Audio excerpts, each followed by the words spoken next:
Welcome back, everybody, for another deep dive. Today, we're going to be exploring the life of Eddie Huang. Oh, yeah. This guy is a chef, he's a writer, he's a TV personality, I know him. and he's the guy who brought us the book Fresh Off the Boat, Yes. which, if you didn't know, became a pretty popular TV show. Yeah, yeah. And we've got this really insightful book review that we're going to be using to kind of unpack Huang's unique perspective on a lot of things. Cool. Identity, family, race, the American dream, and Yeah. all seen through this pretty fascinating lens of food.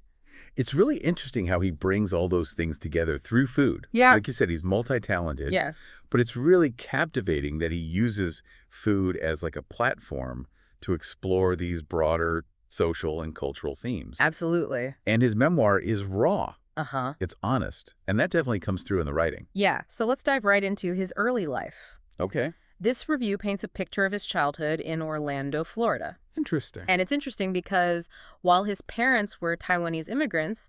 Go running a steakhouse, Mm-hmm. which seems like the classic image of the American dream. Yeah, Huang makes it clear that it wasn't always easy. right.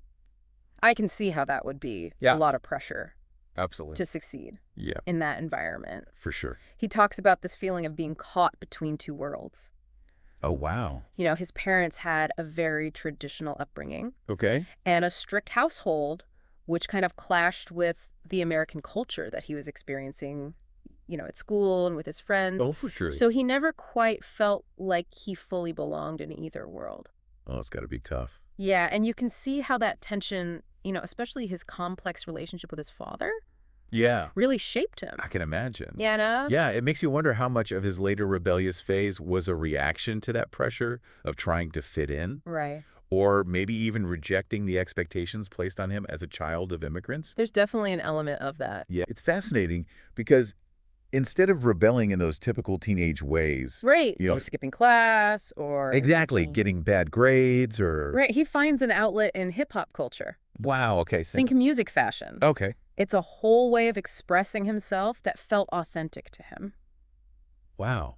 So different from his parents' culture. Exactly. It's like pushing back against the model minority myth, Mm-hmm. often associated with Asian Americans. That's interesting because it shows he's already starting to think critically about these stereotypes and expectations. Absolutely. Instead of trying to be the perfect Asian American Yeah. kid, Right. he's choosing a different path, which actually speaks to a deeper understanding of what it means to be an individual. Exactly. He's embracing his individuality, and it's not always pretty. Oh, really? The review mentions he went through a period of getting into fights, Oh, wow. even some petty crime.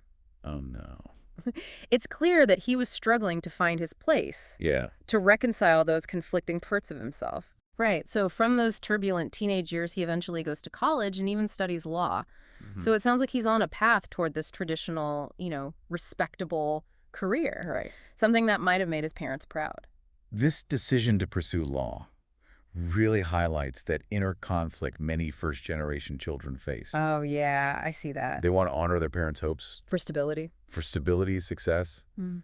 but they're also wrestling with their own passions and dreams. Yeah, how to balance it. Exactly. And in Huang's case, his love for food ultimately wins out. That must have been a huge turning point for him to walk away from law Absolutely. and embrace his passion for cooking. Yeah. He moves to New York City, which is such a melting pot of culinary creativity. Yeah, for sure. And eventually opens Bauhaus, Okay. his now famous restaurant. Now, from what I understand, Bauhaus isn't just serving up any kind of food. Right. It's Taiwanese street food. Yeah, very specific. Yeah, and it's a very specific choice. And it makes me think that it's about something more than just serving delicious food. It's about cultural reclamation. Oh, okay. He's taking this cuisine that's often overlooked or misunderstood Right.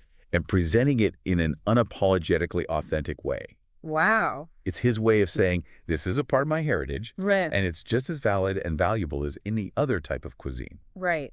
It's fascinating how he uses food to tell a story, not just about himself, but also about his culture. Yeah. This ties in perfectly with what we were discussing earlier about his rejection of the model minority myth. Absolutely. He's reclaiming the narrative, right? He's pushing back against this idea that Asian Americans should be quiet and submissive and assimilate seamlessly into American culture. Yeah. He's saying, I'm going to be loud, I'm going to be proud, and I'm going to share my culture in a way that's true to myself. And he's doing it with this incredible sense of humor. Yeah, he doesn't take himself too seriously. Yeah, which comes through in the review as well. Yeah. It's not all serious and heavy. Right. There's a lightness and playfulness to his writing that makes it really engaging. The reviewer mentions how he uses slang, pop culture references, Uh-huh. and even humor to talk about difficult topics Okay. like racism and mental health. Wow. It's not that he's making light of these issues, Right. but he's finding a way to make them more accessible, more relatable. I'm curious to dig a bit deeper into the mental health aspect. Okay. The review mentions that he was very open about his struggles with depression and anxiety. It's pretty brave of them. Yeah, and I think this is particularly significant because there's still a stigma around mental health in many communities, Oh, for sure. including the Asian American community. He's challenging that stigma by talking about his experiences. Hmm. He's not shying away from the fact that he's sought therapy, that he's dealt with these issues. Yeah. And by doing so, he's creating space for others to have these conversations, All right. to seek help without shame. This is especially important because there's often this pressure on Asian Americans Yeah. to be high-achieving and successful, which can make it even harder to admit vulnerability or to ask for help. Exactly.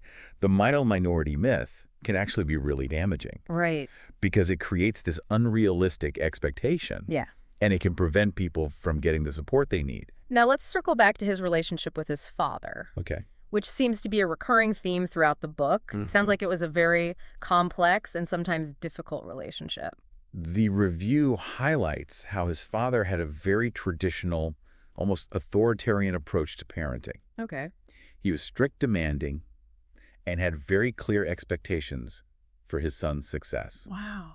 This created a lot of tension and conflict because Eddie was trying to forge his own path, Yeah.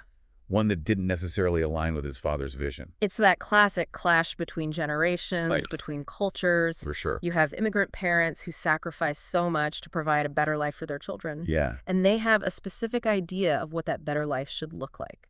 And then you have the children who are growing up in a different culture, exposed to different influences, Yeah. and naturally developing their own dreams and aspirations. Right. It's not that they don't appreciate their parents' sacrifices. Yeah. But they want to define success on their own terms. It's almost like a microcosm of the immigrant experience itself. You're navigating these two worlds, Yeah. trying to find a balance between honoring your heritage and embracing your new identity. And I think that's what makes Huang's story so compelling. Definitely. It's not just about food or fame. Right? It's about this universal struggle to define yourself, to find your place in the world, and to reconcile the expectations of others with your own desires. It's about family identity and the complexities of the American dream. And what's really powerful is that even though there was a lot of conflict with his father, there was also a deep love and respect there. Oh, absolutely. You can sense that Eddie learned a lot from his dad, even if he didn't always agree with him. Like that resilience, that work ethic, Yeah. that determination to succeed. Those are all qualities that he inherited from his father, Exactly. even if he channeled them in a different direction. It's like he took those core values and reshaped them to fit his own personality and his own goals. He didn't reject his heritage. He reinterpreted it, And he did it all while staying true to himself. which is ultimately what makes him such an inspiring figure. He shows us that it's okay to be different, Yeah. to challenge expectations,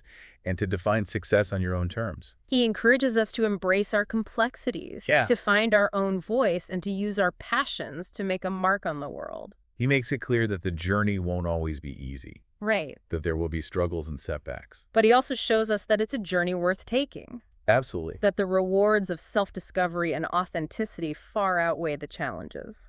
And he does it all with this infectious energy and humor that makes you want to root for him every step of the way. Yeah, it's inspiring to see someone who's so comfortable in their own skin, even when that skin doesn't quite fit the mold. Right. And he doesn't just talk the talk. He walks the walk. He really does. He's built a successful career on his own terms. Yeah, and he's used that platform to amplify the voices of others who are often overlooked or marginalized. We've talked about how food is such a central theme in his memoir. Right, it's more than just recipes or culinary techniques. It's about how food connects us to our heritage, our families, our memories. It's a sensory experience that transcends language and cultural barriers. Absolutely. Like, think about the smell of your grandmother's cooking, Oh, yeah. or the taste of a dish that reminds you of your childhood. Mhm. It evokes emotions, connects us to their past, Yeah. helps us understand who we are in the present. And for Huang, food becomes a powerful tool for challenging stereotypes and reclaiming his narrative. Absolutely. Remember how he described the guabao? It's Yeah. not just a steamed bun. Right. It's a symbol of his Taiwanese heritage, a taste of his childhood, and a way of sharing his culture with the world. He's not trying to make it palatable for a Western audience. Right. He's presenting it in its authentic form. Yeah. And he's inviting you to experience it on his terms. It's a bold move. It is. And it speaks to his confidence and his desire to break down cultural barriers. It's a reminder that diversity is something to be celebrated, Yeah. not homogenized. And that the most authentic expression of ourselves is often found in the things that make us unique, the things that connect us to our roots, our culture, our family history. And that's a message that resonates far beyond the world of food. Right. It's about embracing your individuality, finding your voice, Yeah. and using your passions to create something meaningful in the world. So as we wrap up this deep dive into Eddie Huang's Fresh Off the Boat, I think the biggest takeaway is this. Don't be afraid to be yourself, even if that means challenging expectations and forging your own path. Embrace your complexities, your heritage, your passions. Use your voice to tell your story, to connect with others, and to make a difference in the world. And maybe, just maybe, it all starts with a delicious plate of food. Ooh, I like that. And a willingness to explore the stories behind it. Thanks for joining us on this journey. Yeah, this was fun. Until next time, keep exploring, keep questioning, and keep diving deep.